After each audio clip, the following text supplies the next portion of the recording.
વાવાઝોડાનો ખતરો સતત વધી રહ્યો છે। સવારથી અત્યાર સુધીમાં વાવાઝોડું ગુજરાત તરફ વધુ ફંટાતું જોવા મળી રહ્યું છે।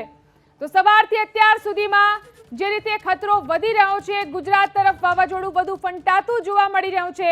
ગુજરાતના દરિયા કિનારા ઉપર ખતરો વધી રહ્યો છે। સતર્કતા ખૂબ જ જરૂરી છે। વાવાઝોડાના ખતરામાં સતત વધારો થઈ રહ્યો છે। આજે સવારથી અત્યાર સુધીમાં વાવાઝોડાનો ખતરો ગુજરાતના દરિયાકાંઠા ઉપર વધુ જોવા મળી રહ્યો છે।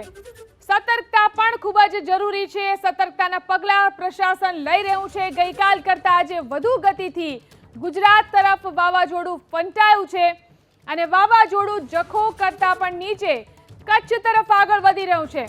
જે અત્યારની સ્થિતિ જોવા મળી રહી છે, કચ્છ તરફ આગળ વધી રહ્યું છે વાવાઝોડું। ગઈકાલ કરતાં આજે વધુ ગતિથી ગુજરાત તરફ આ વાવાઝોડું ફંટાયું છે।